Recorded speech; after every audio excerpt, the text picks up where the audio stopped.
All right, let's get right into it. For decades, Napoleon Hill's Think and Grow Rich has been the playbook for people who get things done. I mean, he studied over 500 millionaires to figure out what made them tick. And what he found was a set of principles, a literal blueprint for turning thoughts into real-world success. And today, we're breaking down that exact playbook, step by step. And this question right here is the entire heart of the book. What if a single thought could really turn into a fortune? It's a wild idea, but it suggests that our biggest limitation isn't our bank account or our connections. It's the quality and the sheer intensity of our thinking. So let's explore how to make that happen. So, here's how we're going to tackle this. Our journey has 4 key stages. First, we're going to lay the foundation by programming our minds for success. Then we'll get into building a smart, strategic blueprint. From there, it's all about taking relentless action. And finally, we'll talk about conquering the one obstacle that can tear it all down. Okay, stage 1. This is the bedrock. It's all about the internal work. Because think about it. Before you can achieve anything out there in the world, you have to win the battle inside your own head. This is truly where it all begins. The first principle isn't just a wish or a hope. No, it's a burning, all-consuming obsession. Take the story of Edwin C. Barnes. This guy had one goal: to become Thomas Edison's business partner. He had no money, not even for a train ticket. So you know what he did? He hopped a free train, walked right into Edison's office, and took a low-level job, just waiting for years until his moment finally came. That level of desire, that's the fuel for everything that follows. But how do you actually make a desire real? Well, Hell doesn't leave it up to chance. He gives us this super specific 6-step formula. It's not about vaguely wishing for more money. No, it's about knowing you want an exact amount by an exact date in exchange for a specific value with a real plan to get there, and then hammering that idea into your mind every single day. So once that desire is locked in, the next piece of the puzzle is faith. And this isn't just wishful thinking, you know? It's a rock-solid, absolute conviction. Picture this. It's 1995, and Dwayne "The Rock" Johnson just got cut from pro football. He had exactly $7 to his name. 7. But he had this unshakable belief that he was destined for something huge. That faith is what fueled his incredible rise. It's about seeing your goal as already done. So how do you build that kind of unstoppable faith? You do it through auto-suggestion, which is really just the act of deliberately feeding your subconscious mind. And there's no better example of this than Jim Carrey. In the early 90s, he was broke, totally unknown, and he wrote himself a check for $10 million. He dated it 5 years in the future and kept it in his wallet. And guess what? Almost exactly 5 years later, he got paid that amount for Dumb and Dumber. He literally programmed his mind for that success. All right, so with that mental foundation set, we've got desire, faith, and auto-suggestion locked in, we are ready to move to stage 2. This is where we take that powerful internal state and translate it into a smart, real-world, actionable strategy. Now, this is a really critical distinction that Hill makes. Just knowing a bunch of random stuff, general knowledge, is not going to make you rich. Specialized knowledge, though, skills that you apply to a specific goal, that's where the real power is. When Henry Ford was called ignorant in a courtroom, he famously said he could just push a button on his desk and summon an expert to answer literally any question. See, he didn't need to know everything. He needed to know how to organize and apply the specialized knowledge of others. So, knowledge gives you the raw materials, right? But imagination is the workshop where you actually build the blueprint. Back in 2007, 2 broke roommates couldn't make rent.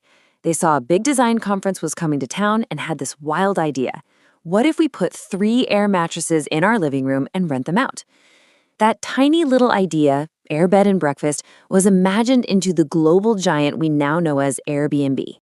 You know, an idea without a plan is just a daydream. Organized planning is what turns your imagination into a concrete, step-by-step path. Just look at Netflix. They started out by mailing DVDs, but their plan was always way bigger. They pivoted to streaming, then pivoted again to creating their own original content. The ultimate goal never changed, but the plan adapted. A good plan isn't rigid. It's a living guide for your actions. Okay, the mindset is dialed in, the plan is built. Now for stage 3, where everything gets real. This is all about execution. It's about taking decisive, persistent, and intelligent action out in the world. This number, it represents one of the boldest, gutsiest business decisions ever made. In 1914, Henry Ford shocked the entire world by doubling his workers' wages to $5 a day.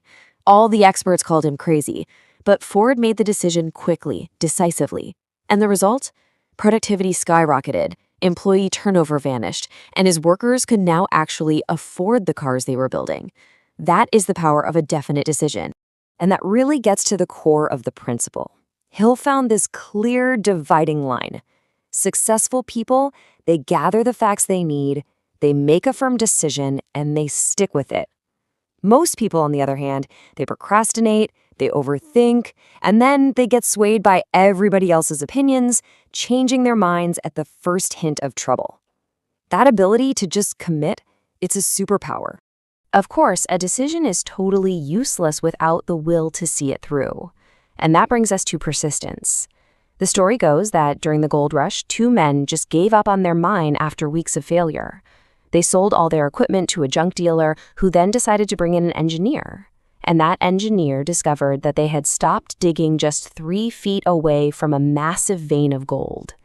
Persistence is refusing to quit when it gets hard, because success is so often just past the point where you feel like giving up. Now here's the thing. Action doesn't have to be a solo mission. Hill introduces this incredible idea called the mastermind principle, which is all about synergy. The concept is that when 2 or more minds work together in perfect harmony, they create this third invisible force. It's like simple math, but the result is extraordinary. 1 + 1 = 3. That's what a mastermind creates. I mean, think about the Wright brothers. These guys were bicycle mechanics. Not some team of highly trained engineers, but their partnership, their shared vision, and their different skills allowed them to solve the problem of human flight when the world's greatest minds couldn't. Together, their combined brain power was way greater than the sum of its parts. So we've covered mindset, strategy, and action. What could possibly be left? Well, this final stage is all about defeating the one opponent that can sabotage every single one of your efforts. An enemy that doesn't come from the outside world. And that brings us to the final boss. You can have a burning desire, you can have unshakable faith, you can have a perfect plan. But if you are controlled by fear, none of it matters. Fear is the silent killer of dreams. Hill identified these 6 main fears that just quietly haunt us. The fear of what other people will think, the fear of losing money, the fear that it's too late for you. They whisper in our ear, always pushing us toward the safe, predictable path and away from what we truly want. And this slide really captures the ultimate trap. Fear's favorite word is wait. Wait until you have more money. Wait until you're more qualified. Wait for the perfect time. But here's the truth. The perfect time is a myth. It never arrives.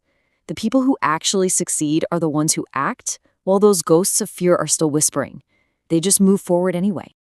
So, in the end, it all comes down to this. After all the learning, after all the planning, these principles are totally useless without one thing: a decision to start. Right now. With whatever you have. The entire blueprint is laid out for you. The only question left is, what are you going to decide to build with it?